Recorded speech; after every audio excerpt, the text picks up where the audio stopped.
1, 2, 1, 2. 1, 2. Je sais pas combien de temps on a. Je sais pas combien de temps on a. Ça dépend de ce qu'après il y a. Combien de temps on a là? Jusqu'à 14h. 14h. J'ai une vingtaine de questions.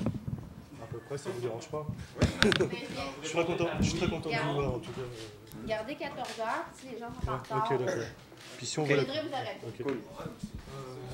D'abord, je vais faire un truc symbolique parce que ça va détendre un peu l'atmosphère, je pense.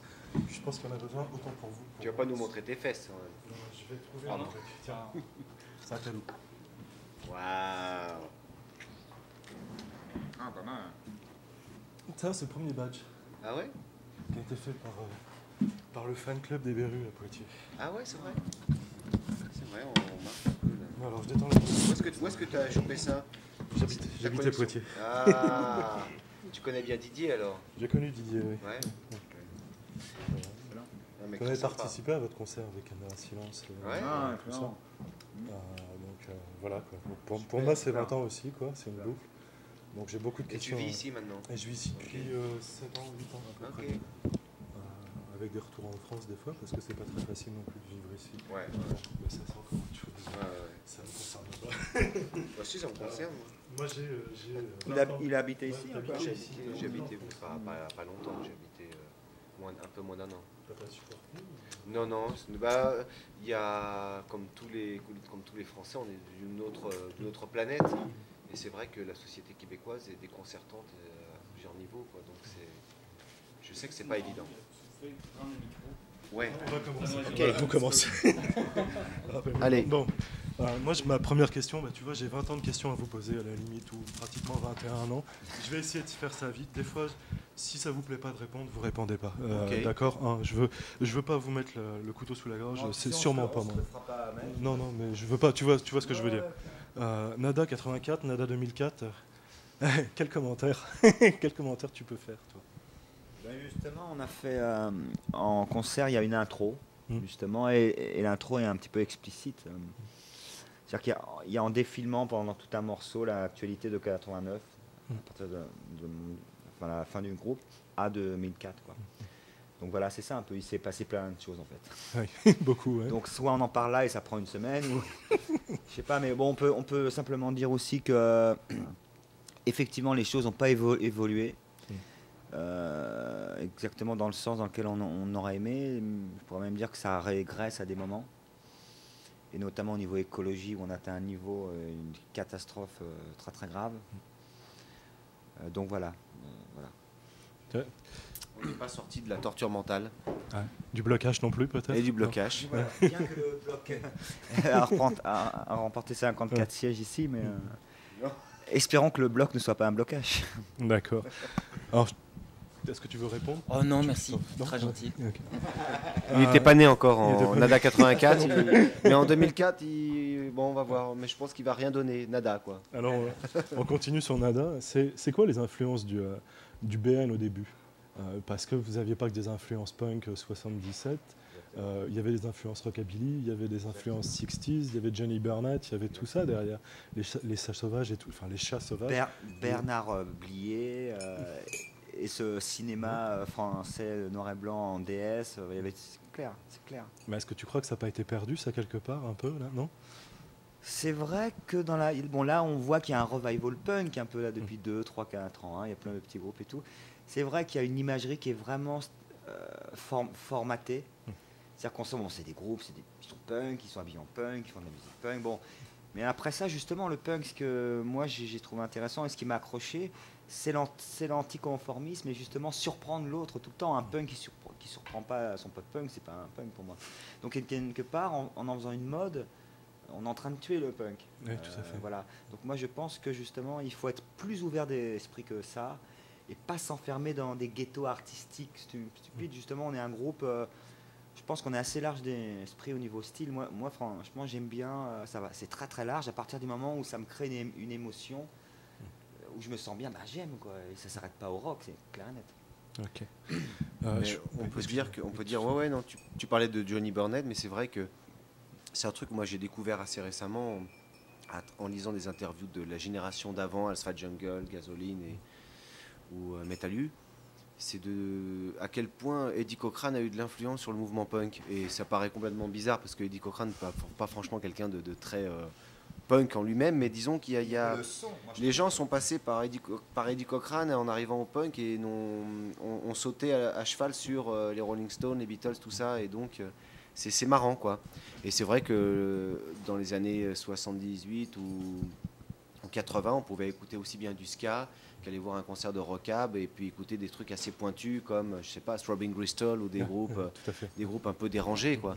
Donc il y avait l'ultra-conformisme du rockabilly et puis en même temps il y avait des ouvertures et ça faisait un curieux mélange. Et les Bérus sont nés de tout ce truc-là, quoi, de tout ce vivier de groupes indépendants complètement bizarroïdes. On pouvait écouter Divo, par exemple, Mongoloid, Comme Gatno. ça peut être une des influences aussi. Mais alors, moi, je veux revenir sur le côté artistique, le fait qu'il n'y ait pas de barrière et tout ça. Quand je vous ai vu en juin 84, vous étiez 2 sur scène. Pour moi, c'est un des meilleurs concerts de ma vie, ça c'est sûr. Tu vois, il n'y a pas de problème, c'est dans mon cœur et puis ça le reste. Mais vous étiez 2 sur scène, il y avait la boîte à rythme, il y avait la sirène. Vous mettiez des masques, vous déguisiez, vous roulez par terre, tu criais, tu étais en plein Macadam Massacre. Enfin, c'était quelque chose de fou, c'était un vrai théâtre de force. Il fallait se battre, ouais, tout à fait. Et moi, le théâtre de force, aujourd'hui, ça me fait penser au théâtre de la bestialité d'Artaud. Alors, je veux dire, c'est pas que du rock ce que tu faisais, quoi. Enfin, ce que vous faisiez. D'ailleurs, avant, on faisait avec François un collectif qui s'appelait Acte Énergie Perdue. Avec François est peintre à la base, donc peinture, sculpture, et moi je faisais des perfos au niveau comédien. On a fait un travail sur la viande. La viande hurle dans ma mémoire, donc on a fait tout un travail autour de ça. Donc c'est sûr que nous on vient plutôt de cette vague punk, happening, performance, je dirais en réaction au système, comme a été le théâtre Buto en réaction à Hiroshima. Je pense que je pense qu'on est vraiment une réaction comme un virus. Je sais pas, tu vois. Mais à l'époque, tu mettais la maladie dans le circuit ou. En fait, on est le reflet du monde. On le chante. On est l'enfant des tailles. On se bat contre ça. Et en même temps, on conceptualisait pas du tout ça. C'est-à-dire que on était ce qu'on était, c'est-à-dire on traînait beaucoup dans la rue, donc il y avait à la fois ce côté complètement un peu marginal et un peu paumé, et Artaud était intéressant parce qu'il avait fait un séjour en psychiatrie et puis qu'on avait vu quelques images, mais on n'était pas des aficionados forcément, on n'avait pas tous lu Le Théâtre et son double, où on n'était pas complètement donc dedans, c'était comme une imagerie qui était intéressante et puis qu'on s'est approprié, mais pour se sauver nous-mêmes d'un certain désespoir, quoi. C'est ça qui est marrant, c'est que c'est pas un délire intellectuel entre guillemets style snob, tu vois ce que je veux dire. Artaud, c'est vraiment un appel. On s'est rendu compte qu'on était proche de gens comme ça, mais sans vraiment s'en rendre compte. Moi, j'ai découvert Antonin Artaud par exemple beaucoup plus tard, avec Trauma, avec la tribu Pyrophore. On a fait tout un travail autour de textes d'Antonin Artaud. C'est bien après les Bérus. Moi, j'ai vraiment découvert Antonin Artaud en 90, 91, tu vois. Et là, je me suis rendu compte du grand rapport entre les Berus et Antonin Artaud. Et Lucrat Milk était aussi un peu dans le même état d'esprit. C'était plus dadaïste, non? Enfin, moi, je trouve ça plus dadaïste, moins Artaud, plus dadaïste. C'était pareil, quoi. C'était totalement irréfléchi et spontané, quoi. Donc, difficile de dire quelque chose, mais avec le recul, moi, je crois que je suis content d'avoir une mémoire sélective, quoi. Et je crois pas que ce soit dadaïste, Lucrat. C'était quelque chose de... C'est vraiment particulier quand même. Moi, j'ai trouvé ça très dada. Je trouve toujours ça très dada. Ouais. C'est plus surréaliste en fait, parce que c'est complètement... Surréaliste et provocateur. Et provocateur aussi. Moi, je trouve que le dada, il y a un côté comme ça. Et hors limite, ouais, mais oui aussi, mais le dadaïsme, c'est quand même réfléchi quelque part. Il y a quand même... Lucrat Mills, c'est plus les conséquences d'un sevrage à la colle qu'une... Non, mais pour te dire, c'est là où à la fois c'est un peu plus psychiatrique que les Bérus qui sont plus. Il y a le côté rue dans les Bérus et le côté Lucrat, il était vraiment fou dans ce sens. Il était plus une conséquence Hein Hein, c'est assez juste. Ouais. Mais alors, moi je vais continuer encore, j'avance. Tu vois, il y a le 45 tours des Berus avec le 45 tours de Lucrate. Le 45 tours de Lucrate avec les poissons et tout ça, super. Moi, je voudrais savoir comment vous avez réussi à faire un titre comme à 45 tours, même le titre est super.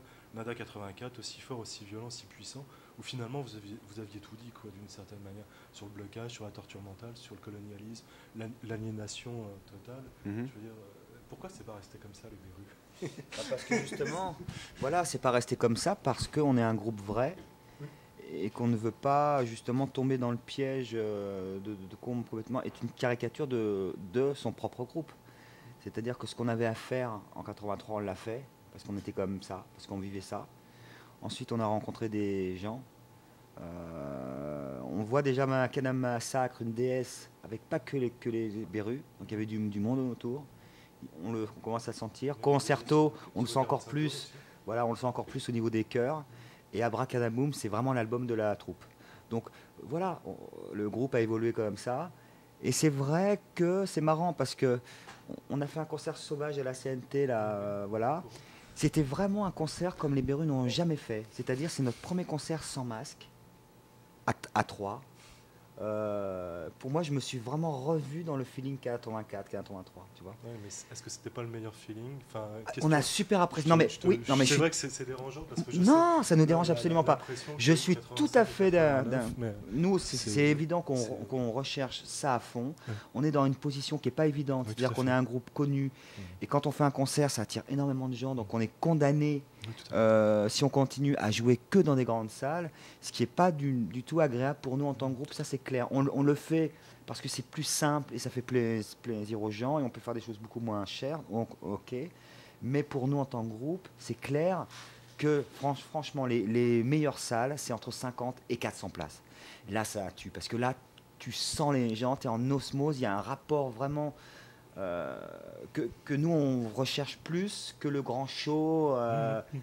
On est un marteau et les gens c'est des clous, quoi, tu vois. Donc, mais il se trouve que maintenant c'est comme ça. C'est les gens qui nous ont mis comme ça. Si tu veux, c'est les gens en nous mettant devant. Parce que si tu vois bien l'histoire du groupe, on n'a jamais cherché à être moteur, on n'a jamais cherché à faire un marketing hallucinant sur nous pour essayer d'être le groupe hallucinant. C'est un peu les gens qui nous mettent comme ça devant. Et en nous mettant devant, quelque part, c'est vrai qu'ils tuent un peu le groupe aussi. Ils nous étouffent. Je vais te poser une question que je voulais te poser tout à l'heure, puis c'est à toi particulièrement. Puis je reviendrai si tu veux. La question, c'est facile de parler de ça maintenant parce que tu es passé par traumatisme. Et avec traumatisme, tu as pu poursuivre quelque chose que tu n'avais pas fini dans les Berus aussi. Et traumatisme, c'était quelque chose aussi qui était... je sais pas, moi, c'est heureusement que tu as fait ça, quoi, parce qu'on avait tellement les boules avec les Berus, avec ce que c'était devenu, même nous, tu vois, que traumatisme pour nous, c'était quelque chose d'extraordinaire. Le fait que tu aies fait ton 45 tours sur AP Records, que tu aies joué avec Autonomie Indirena, ou des gens comme ça, je veux dire, tu remettais sans t'en rendre compte aussi les Berus là, dans la scène underground, parce que ça aurait dû rester, je sais pas, tu vois, c'est pour ça que je prends Nada 84 en disant, pourquoi c'est pas rester comme ça, pas d'une manière conservatrice. On a fonctionné par cercle. Non, mais comme disait Laurent, on a fonctionné par cercle concentrique. D'abord, c'était une question de survie. On était un groupe autiste et c'est ça qui plaisait beaucoup. Effectivement, il y a eu une période noir et blanc qui est passée un peu avec de l'orange après, et après, c'est devenu tout en couleur. Et quand on est devenu tout en couleur, c'est-à-dire que c'est comme si on s'était sauvé nous-mêmes et qu'après, on tendait la main pour sauver les autres. Alors, c'est vrai que ça peut être critiquable, mais on est passé du noir et blanc à la couleur. Et à la fin du groupe, si tu regardes le dernier album, on est revenu au noir et blanc. Et on est parti à la montagne avec Toto. Et puis, on a fait des photos dans la montagne. Et c'est comme si on avait fait nos chemins et puis on décidait de partir en randonnée, qu'il n'y avait plus rien à faire. Mais après, chacun le prend. Et on s'est pris à ce jeu-là aussi. Mais je pense que c'est dû au fait que les gens se sont appropriés le groupe et nous ont happés. Et nous, on a répondu à cet appel. Et voilà, quoi, ça a été... on s'est pris au jeu et puis tout compte fait...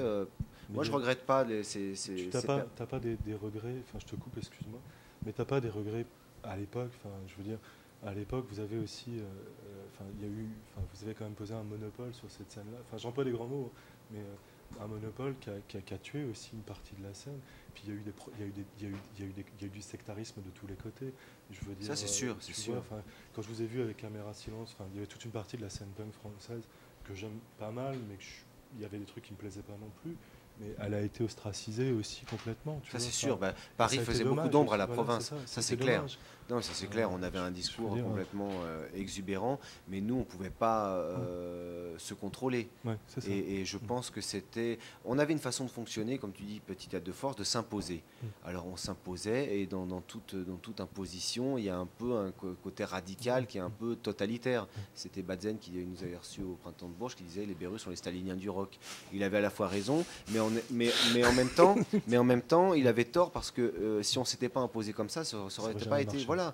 Ouais. Et bon, on n'a pas... On voulait vraiment filer un coup de pied dans ce système rock qui était en train de commencer à se formater pour justement, il faut...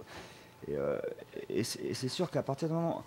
C'est un peu ce qu'on nous a dit ici, les Bérus imposent leur loi au Festival Québec en interdisant les pubs. Bon, c'est un peu dans le même principe. Moi, je pense qu'à partir du moment où tu affirmes ce que tu es, tu imposes pas forcément à l'autre. Mais par contre, moi, je pense que ne rien faire et baisser la tête, c'est accepter que les autres marchent dessus aussi. Donc je pense qu'il faut quand même, il faut que ça reste dans un bon équilibre, dans un bon esprit, mais je pense que des fois taper du poing sur la table peut faire avancer les choses, et on a accepté de prendre ce rôle dans différents... Donc disons que vu de province, c'était pas facile parce qu'il y avait des scènes en province qui ont été étouffées, quoi. Enfin, et encore une fois, pour un peu en revenir à traumatisme, je trouve ça hyper... Voilà, je trouve ça soutenir les gens de province. Voilà. Puis quand vous êtes reformé, vous avez joué à Rennes, vous n'avez pas joué à Paris. Bon, voilà. Non mais, je voulais juste... c'était vachement... Je trouve ça hyper bien, justement, parce que c'est rare les gens qu'on voit pour la presse qui parlent de trauma comme ça, parce que trauma, il faut quand même voir, on a dû faire 400-500 concerts. Il n'y a eu aucun article dans la presse française. Je crois que... zéro. Ouais. Donc vraiment, c'est passé complètement inaperçu. Et je le vois bien parce que jamais, dans aucune interview qu'il y a actuellement pour les Bérus, on parle de ça. Donc, et toi, c'est vrai que tu en parles. Bon, trauma quand même, pour moi, c'était vraiment évidemment une autre aventure très très forte. Mais c'est aussi un échec parce que quelque part, cette fameuse scène que j'ai dans laquelle je me suis accroché, cette scène underground que je ne voulais pas quitter, je me suis radicalisé de plus en plus. Il y a eu The Six, on a continué à jouer dans un réseau entre guillemets semi-officiel. Ça me prenait la tête. Franchement, ces concerts, c'était plus du tout, c'était joué d'avance, c'était plus excitant, c'était plus punk, c'était plus anticonformiste. Les groupes étaient des plagiats d'autres groupes, et c'était comme ça. Quand il y avait un groupe qui marchait, il y avait 50 groupes derrière qui faisaient exactement pareil. Donc pour moi, c'était plus du tout intéressant. Pour moi, justement, Anton Artaud, il était en avance. Il faut être constamment en avance pour faire avancer les choses. Mais justement, avec Trauma, on a voulu vraiment... pour moi, c'est un groupe qui est hyper intègre sur plein de points, mais qui n'a pas été soutenu, pour ma part, par la vague alternative française. On s'est fait cracher dessus par rapport à certaines positions qu'on avait par rapport aux animaux, par rapport à la libération animale. La fédération anarchiste a commencé à nous boycotter. Bon, on a joué énormément à l'étranger, mais ça, il faut voir aussi que si les groupes, un groupe comme Trauma, c'est quand même la preuve que les gens de la scène, en fait, sont pas très clairs. Si tu veux, passent leur temps à se mettre des bâtons dans les roues constamment. Et ça, je l'ai vraiment vu. C'est pas comme ça qu'on va avancer. Là, tu vois, on a été sur tous les terrains. Et ce qui est intéressant, c'est que François, avec Molodoy, lui, a été dans le terrain opposé avec Sony, par exemple. Il a eu pratiquement les mêmes constats que moi en dessous. Donc, si tu veux, c'est même pas une question d'être underground ou sur une grosse boîte. C'est une question d'humain. C'est les humains qui n'arrivent pas à s'entendre et qui n'arrivent pas à utiliser leur cerveau et à utiliser les erreurs des anciens pour essayer d'avoir avancer. Okay. On a tout le temps une prétention qu'avec nous, ça va le faire. Et tout le monde se plante. Tout à fait. Tout à fait. Ouais. Je suis content d'entendre ça, en tout cas. Moi aussi. Moi aussi. C'est vrai. Non, c'est... Non, mais la fin, on a été sérieux. Et franchement, ça m'a plu. Bon, allez, jure. est-ce que tu veux rajouter... Parce que Est-ce que tu pour veux... arriver à la fin, il fallait que je parle comme Oui, ça oui. pour que la fin tue, si tu veux. Est-ce que tu veux rajouter quelque chose sur Molodeuil ou Non, bah, Non. Molodeuil, c'est la plus belle aventure de ma vie, donc je vais pas cracher dessus. Hein. Bon, ok. Mais, Alors, ok, j'ai jamais autant rigolé je avec vais, les deux frères Berger, avec Spirou et Nanouche, que pendant 6 ans, ça a été incroyable. Et c'est vrai qu'on a été dans un sens complètement différent, puisqu'on a été chez Squat, chez Sony, et qu'on a été d'ailleurs au Québec, on a fait plein de choses. Mais je regrette rien du tout, c'était incroyable. Sauf que nous, on était quand même assez feignants et assez je m'en foutiste, et on s'est plombé nous-mêmes. Donc, Bon. Mais non, advienne que pourra, c'est le meilleur groupe français qui reste sur cette terre. moi, je veux Il est ouf, ce mec. Palikao, vous parlez beaucoup de Palikao. Enfin, là, c'est ma dernière question sur la France, puis on va passer sur le Québec après, là, parce que... D'accord. Parce que Palikao, vous en parlez beaucoup, et moi, j'ai envie de vous dire, mais pourquoi vous ne faites pas un soutien à Maloka? Enfin, tu vois, enfin... C'est... allez, Ouais, on non, mais passe à autre c'est chose. non, mais Non, c'est mais- clair. Non, mais c'est clair. C'est vrai que pour l'instant, je dirais dans la scène underground alternative politisée, c'est le distributeur qui reste vraiment intéressant. C'est-à-dire qu'il c'est un carrefour vraiment alternatif en France, ça c'est clair. Je pense qu'on sera amené avec notre label de faire plein de choses avec eux. Pour l'instant, on lance un label, on est surtout en production sur des groupes, Ok. c'est-à-dire on bosse vraiment au mixage de groupes, montage de films, parce qu'on va faire un système avec un CD et un DVD zine qui sortent en même temps. Ok. Donc voilà, donc on est vachement là-dessus. Mais c'est sûr qu'au niveau distro, au niveau échange, au niveau troc, c'est évident qu'on fonctionnera avec des gens comme ça, qui sont hyper intéressants parce qu'ils ont une démarche. Ok. Moi, je connais pas bien Maloka. Je sais que Nutcase, par exemple, donc Nanouche qui jouait dans Molodeuil a créé un autre groupe, et je sais qu'ils étaient en distribution chez Maloka, et qu'il y a pas mal de groupes de la région autour de Dijon qui fonctionnent avec eux. Mais je peux pas te dire. C'est surtout la salle de Maloka qui fait jouer énormément de trucs, et heureusement qu'ils font jouer énormément de trucs. Parce que c'est Tannery, très moi, important, tu vois, ils regardent moi pas j'ai les joué styles. là-bas, Ouais, tout j'ai à joué fait. là-bas, donc avec le Poulailler, je pense uniquement, parce qu'avec Trauma, on a joué dans d'autres lieux, mais Dijon. voilà, ouais, voilà, Dijon. Non, mais c'est des gens que moi je connais depuis très très longtemps, parce que disons depuis, je les côtoie depuis 90, donc voilà, c'est sûr que ça a commencé, moi je les ai vus, ça a commencé vraiment, c'est la petite famille libertaire, anarcho-punk, ils étaient 3 1 4, et puis ça a commencé festival libertaire régulièrement tous les ans à Dijon, et ça aboutit à ce squat au Tannery, qui est une bonne initiative. C'est clair, c'est hyper intéressant. Moi, je trouve que toute initiative auto-gérée est intéressante en soi. Après, il y a tout le temps tu vois, il faut y vivre pour vraiment savoir comment les choses elles se passent. Mais c'est vrai que symboliquement, c'est hyper important. Et c'est encore heureux qu'en France, il reste des lieux comme ça. Mais j'ai l'impression que l'Europe et la politique européenne est en train de cleaner tous les espaces entre guillemets libres. Il y a eu un moment avec la gauche, ils ont essayé de faire ces espèces de friches artistiques hyper avec des subventions, mais j'arrivais même pas à dire les chiffres tellement il y avait de zéro. Alors tu vois, du coup ça a plus du tout de sens. On va passer. Tu veux rajouter quelque chose? Non, je te pousse non, pas. non, je... Mais le lien Palikao, Maloka, ou tout le mouvement squat maintenant en France. Bah, c'est-à-dire que Alternation, vous avez j'ai failli pas jouer- l'impression que ce soit la Non, même non, chose. non.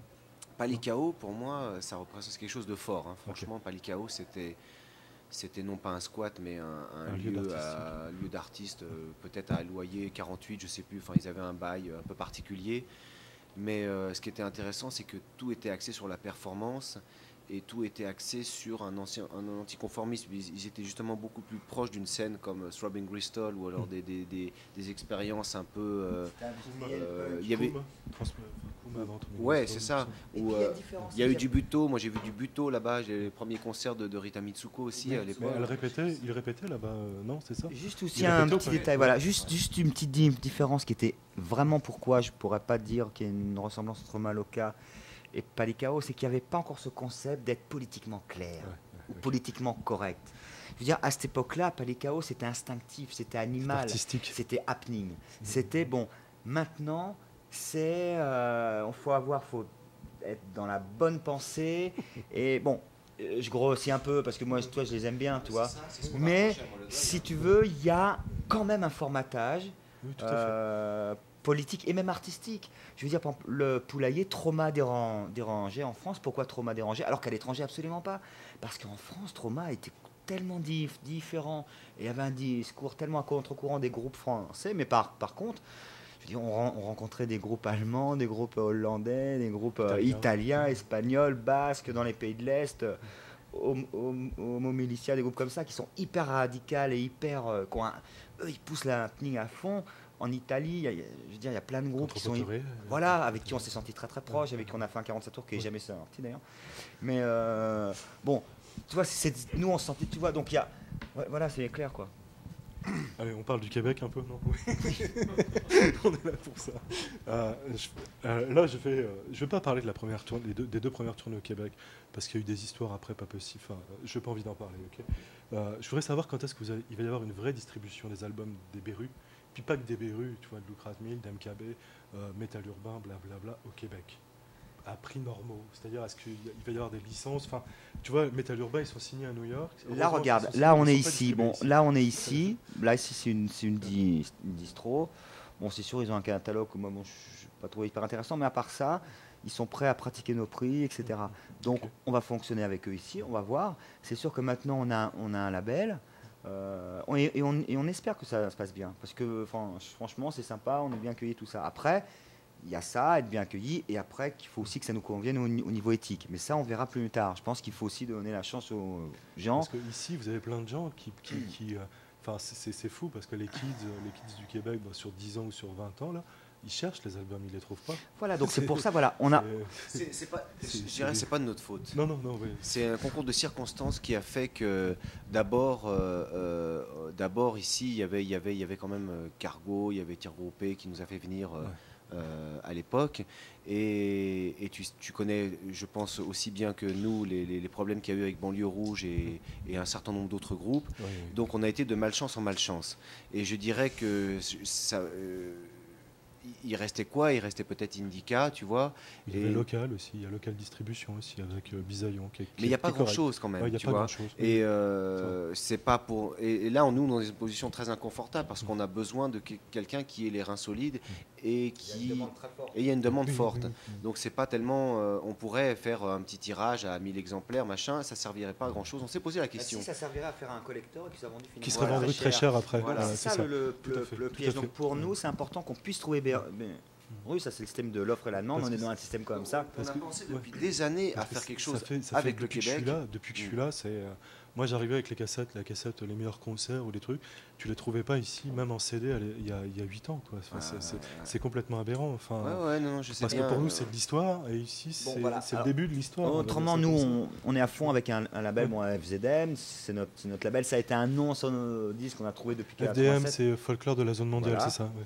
Donc on le trouvait déjà en logo sur nos les disques mouvements de la jeunesse. depuis Abracadaboom, etc. Mais maintenant c'est vraiment un label officiel, c'est-à-dire qu'on va pas se contenter de sortir uniquement un catalogue B, oui, mais aussi pour en dire plein de groupes. Donc par ce biais-là, éventuellement, pourquoi pas ressortir d'anciens groupes qui n'ont peut-être pas encore été écoutés ou qu'on ne trouve pas. Peut-être faire un truc par rapport à Lucrat Mill, moi je trouve ça hyper intéressant. Il y a un intérêt ici sur Lucrat Mill, par exemple, entre autres. Mais ça on verra, ça on n'en est pas encore là, mais c'est sûr que voilà, après, pourquoi aucun label a contacté Lucrat Mill? Je veux dire, s'il y avait vraiment une demande, pourquoi les gens, entre guillemets, alternatifs, etc.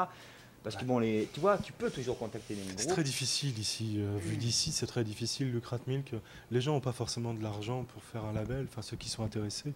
Tu pourrais peut-être plus en parler avec moi, tu vois.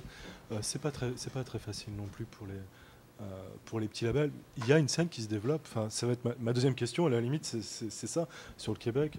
Depuis 3 ans, les scènes explosent au Québec. Il y a une multitude de groupes. Alors, t'as entendu parler de Bordel Icon qui a joué avec La Fraction en Amérique du Nord, qui les a aidés sur toute la tournée, qui a fait les premières dates ici.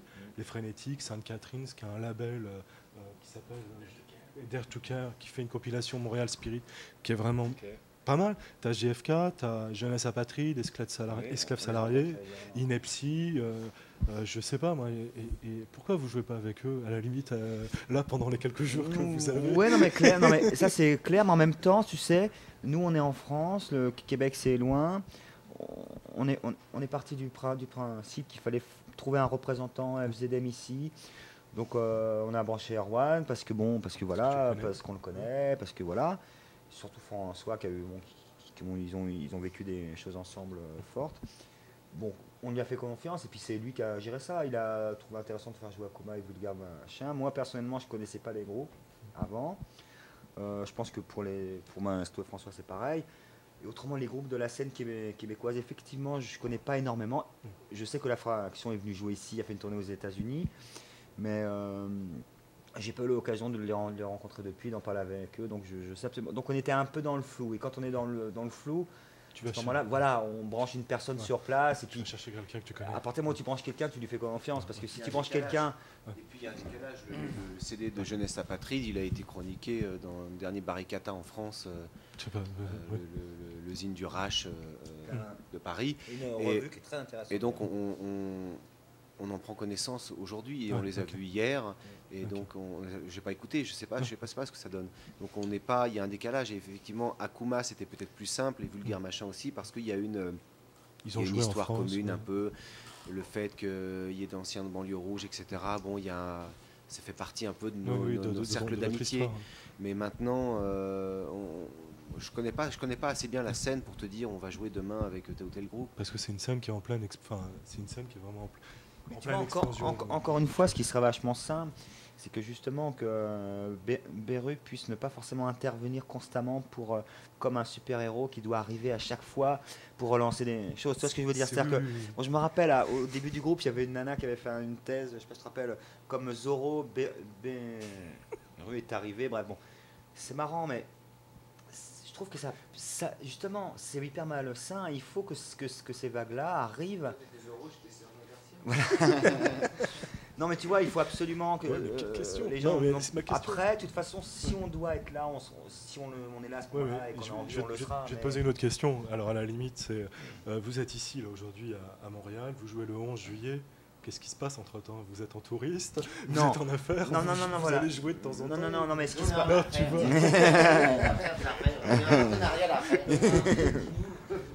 Quoi? Ah ben. La petite Gaule, l'X, l'Alizé, la Lodaos, voilà. La petite Gaule, c'est un café coopératif qui est super, c'est tout petit. Tu peux faire un zap. La Lodaos, c'est un squat où il y a les mecs d'Ineptie, c'est du hardcore à hardcore, mais l'Alizé, c'est si tu à veux, côté de local distribution. Je prendrai les contacts des lieux. L'X, c'est en dessous de Centre Central. Il y a 700 personnes qui logent. Enfin, t'en veux des contacts? Je vais. Très bien. Tu lui demandes. Et ben, tu sais, en se quittant, on se fait un petit listing de ça parce qu'on est hyper intéressé, toi. Mais en région, vous jouez pas à rien, vous allez juste jouer à Québec. Non, mais attends, ce qui se passe, non. Là, on est parti du principe, tu sais, BRE, en fait, c'est pas du tout reformé. Donc c'est ça l'histoire, c'est que les gens sont dans un trip, BRE sont formés. Non, absolument pas. On s'est retrouvés, on s'est dit, on fait un concert, on l'a fait au trans. Après, la CNT, ça a été bien. On s'est dit, allez, on répète un peu, et puis on n'arrive pas à répéter. Donc du coup, on compose, on a fait vachement de nouveaux morceaux. Donc là, en fait, on est là. La bière et les filles. Voilà, on est là, en fait. Demain soir, on part à 5h. On s'enferme dans la forêt, dans un endroit, et on travaille sur le voilà, parce qu'on va. C'est ce qui explique pourquoi vous avez 10 jours là. Voilà, c'est ça. Trou, quoi. C'est exactement pour ça. On n'est pas du tout là pour. On est là, on s'enferme dans un endroit pour se mettre dans une certaine ambiance. Moi, je parlais tout à l'heure un peu d'un côté rituel, peut-être un côté chamanique et tout ça. Je pense qu'on a besoin de se retrouver à un moment, de se mettre tous sur la même longueur d'onde, parce que ça va être un truc hyper puissant. Il faut que les gens se rendent compte. Je veux dire, on est sous pression depuis maintenant un mois. Là, on est là, on sent que c'est hyper attendu. C'est l'événement un peu du truc et tout. On le sent bien, tout ça. Démoralisé, j'ai l'impression que c'est trop gros. Donc, tu vois, pour nous, c'est énorme. Donc, du coup, on se met sous pression. Là, ça va être un pur happening. C'est-à-dire qu'on se met vraiment, on s'enferme. Ça sera le côté autiste. Là, on se met entre nous, on se renferme aux autres pour bien exploser le 11. Voilà, c'est pour ça qu'on est un peu en avance. Alors, je vais te poser une question, puis je l'ai encore quelques-unes, mais quelle heure il est? Non, mais vas-y. C'est bon, j'ai le temps. Est-ce que tu as un message dans ces cas-là aux gens qui vont, aux spectateurs qui vont monter à Québec pour, comme on dit ici, la riot et pas pour le concert? Comment? Est-ce que tu as un message pour les gens qui vont monter à Québec pour faire l'émeute, pour faire du trouble et pas pour le concert en lui-même? Bon, après. Parce que tu dis que sous pression, tout ça, Bon, ça pas envie. parce qu'on nous parle un petit peu de ça. Parce Depuis... que Nous, on s'imaginait. Là, je fais des fois, franchement, on s'imaginait pas du tout qu'au Québec. Parce que moi, une fois, on m'avait parlé de. Quand on est venu la première fois en 88, il y a eu les événements en décembre 86 à Paris, 1 million de jeunes dans la rue et tout ça, Nico Seki. Donc, on est venu la première fois en 88. Ah, les jeunes en France, on a vu ça, les jeunes étudiants, lycéens, ils bougent et tout. Nous, il y a un mouvement qui commence à arriver ici, c'est fort et tout. On était voir, on a vu 10 mecs tourner en rond avec une pancarte. Donc tu vois, j'ai du mal à imaginer une émeute à Québec, mais c'est traditionnel. Et puis je vois même pas l'intérêt par rapport au. C'est traditionnel. Non, c'est même pas pour ton concert, c'est traditionnel. À Québec, il y a toujours une émeute à la Saint-Jean-Baptiste. Bon, bah si c'est une tradition, très très bien. Je veux dire, moi je trouve ça, tu vois. Après, ce qui compte, c'est que les choses soient faites dans un bon esprit. Oui, okay. C'est ça que je vois. Ça, à partir du moment où c'est pas grossier, où c'est pas une mauvaise foi, ce qui s'est passé à Rennes. Je veux dire, pour moi, ce qui s'est passé à Rennes, c'est les flics qui ont créé les émeutes. Donc ils ont semé ce qu'ils ont fait. Ils ont récolté ce qu'ils ont semé. Donc voilà. Je veux dire, à la limite, ça paraît vraiment logique. Après, ça dépend le comportement. Par contre, là, si les gens abusent et que c'est de mauvaise foi ou que c'est pas dans un bon esprit, c'est clair que ça nous fera chier parce que c'est pas du tout l'optique. Nous, l'optique, c'est le rassemblement, c'est justement l'unité entre les gens, c'est justement, moi, je pense que les choses, elles se régleront pas comme ça en étant violents. Il y avait un slogan que j'aimais bien. Le terrorisme, c'est la guerre du pauvre et la guerre, c'est le terrorisme du riche. Et c'est exactement ça. Arrêtons un peu ça et soyons un peu plus humains. Et moi, je crois énormément au dialogue. Okay. Toi, tu as quelque chose à rajouter? Moi, je suis comme Jacques Derrida, je suis un homme de transaction. De transaction. C'est un peu facile. Non, moi, j'y crois pas. Tu prônes pas la déconstruction, non? Si, particulièrement. Moi, je crois pas que les gens ils vont venir au concert des Berus pour foutre la zone, quoi. Moi non plus. Non, mais c'est tout. Ça serait totalement décalé. C'est ce que tu entends des fois aussi ici, tu vois, sur des gens qui vont monter là-haut pour moi, je pense pas que les gens sont cons. Ouais. Non, mais... Et j'aimerais dire aussi une chose. Moi, je pense qu'effectivement, si Beru était sous les sponsors, était prêt à jouer sous ses sponsors, j'aurais compris que les gens viennent faire une émeute. Parce que là, c'est vrai que les gens auraient été énervés et auraient trouvé que franchement, on aurait été incorrect par rapport à certaines responsabilités. Parce que quand tu dis des choses, je pense qu'il faut assumer après. Moi, je suis complètement d'accord avec ça, mais ce n'est pas du tout le cas. Je pense que les gens ont bien compris qu'on joue au Festival Québec parce que c'est un moyen pour faire venir tout le monde et c'est pas cher. Et pour des problèmes de sécurité, c'est plus simple peut-être d'en faire un gros que d'en faire plusieurs. Bon, voilà. Donc ça s'est fait comme ça. Mais à part ça, c'est évident que nous, on a essayé de faire que la Fiesta Beru soit représentative de notre point de vue et de notre éthique. Et voilà, donc si après ça, les gens font une émeute... C'est pas tout seul. Non, vous n'êtes pas tout seul. Il y a Akuma, Vulgaire Machin, il y a Junior Connie et Ethnopère. Donc c'est vrai que...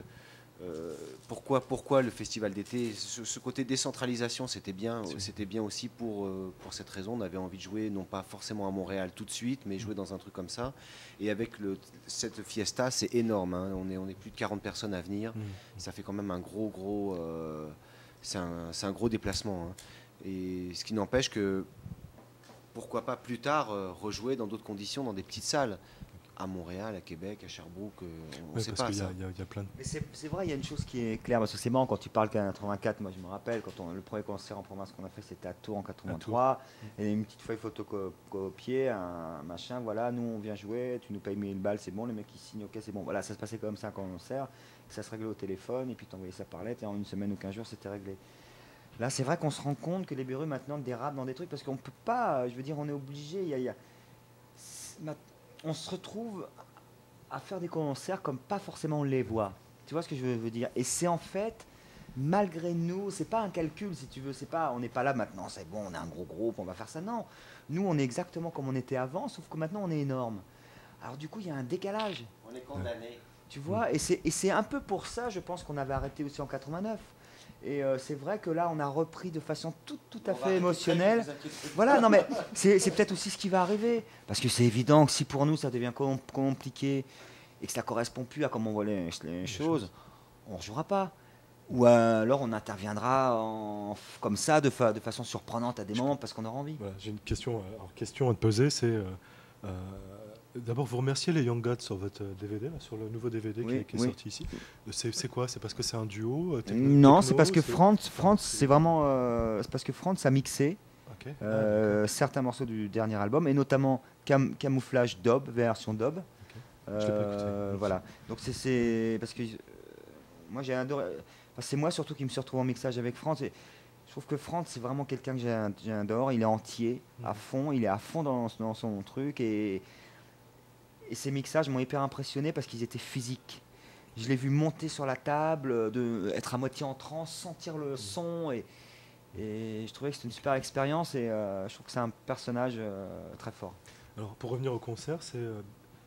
à quand, moi j'ai ce regard-là, à quand un concert à la limite Métal Urbain, MKB, Béorlia Noir Et Lucrate. Et Lucrate. Dans ta tête. Dans ma tête. C'est un truc auquel on pense. Sur Paris. Non. T'es pas encore au courant. Pas pour Lucrate Music ou pour le reste. Non mais ce qui est clair, il faut pas. Non mais là, si tu veux. Non mais parce que c'est quand même peut deux pas. écoles. Non mais on peut pas. Tu vois, ça se programme pas. Beru, le fait qu'on se soit retrouvé, c'est un pur hasard, mais grave. On a eu ce projet de faire un DVD. Moi, je suis en pleine montagne, complètement à gauche de tout, à 1 heure de marche, sans accent voiture, je vais à l'eau froide, machin. Donc c'est tout un trip. Je suis dans un trip complètement. J'ai mes 2 enfants qui sont nés à la maison au coin du feu. Donc je suis rentré dans un trip vraiment. Essayer de retrouver une origine, un peu de d'où je viens, une espèce de truc que j'avais en moi. C'est pas un peu autochtone, toi? Voilà, tout mon côté autochtone, j'essaie de le faire sortir en moi, l'Indien qui est en moi, quoi. Donc voilà, donc et tout d'un coup on me téléphone, voilà, on va se faire un DVD, il y a des rencarts, t'as machin. Bon, je suis venu au rencard. Puis comme tu sais, l'informatique, des fois ça bug et tout, c'est un peu long. Donc moi j'ai amené mon petit ampli, ma petite boîte, ma petite gratte pour faire un peu passer le temps. Et la magie est passée comme ça et on s'est dit putain. Puis voilà, et on a mis 7 mois à le faire parce qu'on a visionné plein d'images, 83, des images qu'on n'avait jamais vues avant en fait, parce qu'on a fait un appel un peu, voilà, on va faire un DVD, tous les gens qui ont des images, et on a reçu plein de trucs. Et là... On a rien, je crois, sur les 2 tournées qu'on a fait ici, en 88-89. Alors si jamais quelqu'un a des photos, des images, un bout de truc pirate... on n'y en voudra pas, on sera super content de partager ces docs. Voilà, en fait, tout ça pour dire qu'il ne faut pas rester accroché sur des vieilles valeurs. Ça, c'est un immobilisme. Moi, je ne suis pas un conservateur. Donc, il faut être tout le temps en avant. Il faut tout le temps... un artiste, je pense qu'il ne se retourne pas.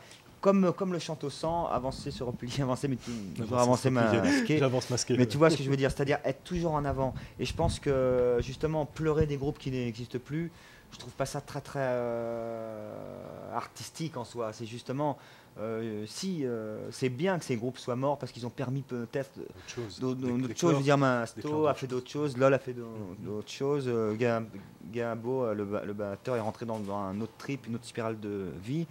Bon, bah ça c'est bien et ça prouve que ces groupes ils sont sincères et par exemple, on me racontait que les Clash à la fin, ils tournaient en bus, il y en avait un au fond, un à l'arrière, ils se parlaient plus quoi, les mecs. Mais comme ils étaient sous contrat, c'est comme les joueurs de foot de l'équipe de France, tu vois. Les mecs, Zidane, il peut pas arrêter parce qu'il est encore sous contrat avec Adidas et que s'il arrête, il peut pas arrêter, donc il continue à jouer parce qu'il a un contrat avec une marque.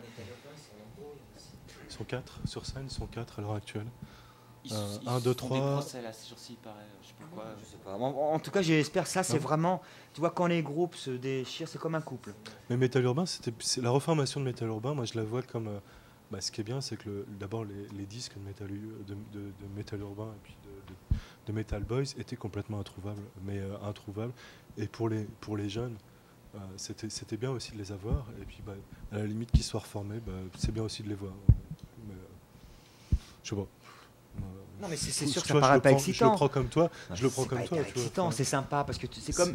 Moi j'aimerais bien voir 2 concerts. Il y a un mec qui disait ça hier, tu vois. Les Beru qui viennent ici, c'est comme des vieux potes qu'on revoit. Mhm. Tu vois, bon, moi, quand c'est dans un esprit comme ça, c'est sympa, mais il faut pas que ça aille plus loin. Je veux dire, c'est sûr, quand les Metal Urbain jouent, c'est des vieux potes, mais c'est vrai que c'est pas spécialement excitant au niveau artistique. Moi, je veux dire, Non, j'attends d'être surpris. Tu vois ce que Oui, dire, tout moi, à c'est fait. ça qui m'excite Mhm. dans la vie, quoi. Alors, est-ce que vous faites des prochains albums ou est-ce que vous avez des idées de Bah là, on d'autres choses présentera des nouveaux morceaux déjà à ce Ouais. concert.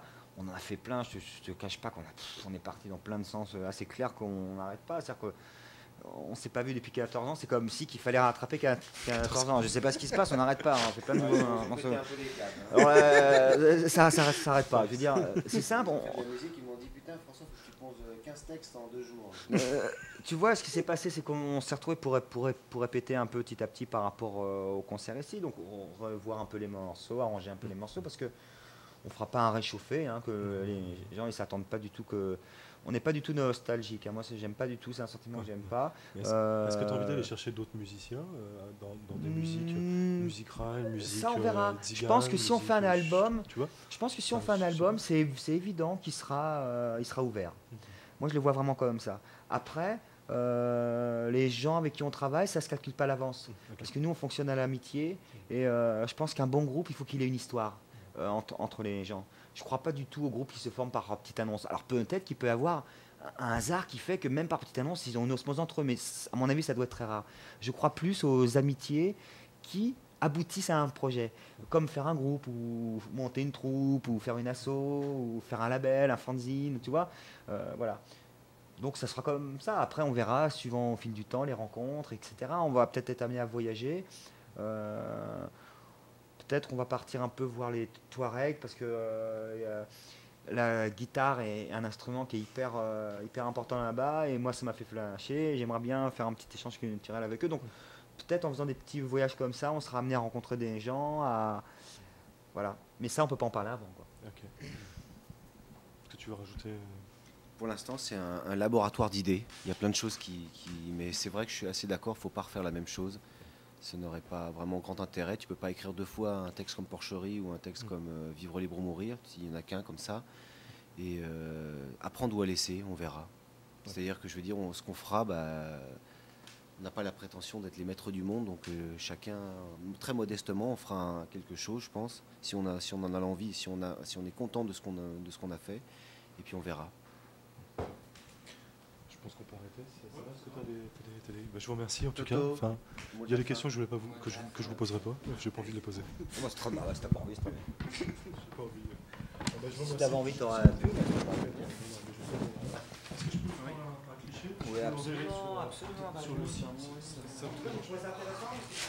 C'est rare. On va voir les gens qui sont encore là. Après,